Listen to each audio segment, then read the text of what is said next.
We have House Bills 4523 and 4524, sponsored by Representatives Green and Camilleri. The floor is yours. We want to hear from you. Got it. Thank you, Mr. Chairman, and thank you, members of the committee. It is really good to be here before you talking about HB 4523 and HB 4524. Thankful to have Representative Green with me, as well as Chief Kevin Kraus from the city of Romulus, as well as some guests on Zoom who will speak to this legislation. So this issue in my community, as well as many other parts of Michigan, has been one that has been challenging for so many of us. And the main problem is that freight trains in our districts have been blocking traffic for decades. Many years ago, there were court cases that undid our regulations and our ability to regulate how these trains flowed through our communities before you could find them, and it was the easiest way to solve this issue. They would move out of the way and traffic would continue. But since that court case was overturned a couple decades ago, these freight trains have not only gotten larger and longer, but they have blocked more and more traffic in our communities. In my district alone, there are at least 3 of these crossings that continue to block traffic, and we're not talking about 10 or 15 minutes. I'm talking about 2 to 3 hours sometimes. And the reason this is such a challenge is because not only is it an inconvenience for so many residents, but it is a public safety problem. Our police and our fire cannot get to certain parts of the community because they are blocked by a train. And really importantly, there is a Trauma 2 hospital in the city of Trenton that has had people in ambulances who have not gotten the care that they needed, and some have sadly died because of a train. The routing to get around these crossings is a significant burden.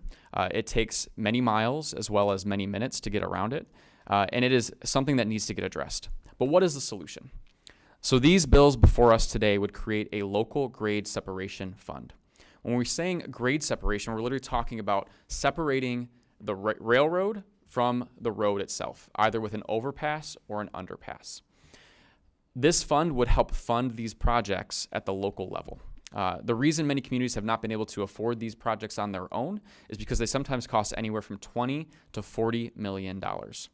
In my area, as well as many others across Michigan, that is a cost that is far too high for many communities to bear on their own. Since it is a public safety problem, we are hoping that we can institute this fund and help give the relief that so many of our public safety officers need, as well as the community members across our district need and deserve. When we're talking about these major issues, it's not a widespread problem at the thousands of crossings. It is a major problem at about 10 to 12. This program is developed based on an Indiana program. It's called the Local Tracks Plan. They put this in place in 2018. They spent $120 million on it. And they were able to fund about 15 grade separations in the most problematic crossings in Indiana. We are hoping to do the same thing here in Michigan. The list that we have through MDOT that we know is of the most importance include Pennsylvania Road in New Boston and Romulus, Fort Street in Trenton, Beck Road in Wixom. There's another crossing in Romulus on North Line, one in Taylor on Party Road, 3 different ones in Monroe County, as well as one in Plymouth. These are the top tier, most problematic crossings. Outside of that, we know that there are some other ones that could be addressed as well, but we're hoping to solve these ones so that we can fix this public safety problem for everyone.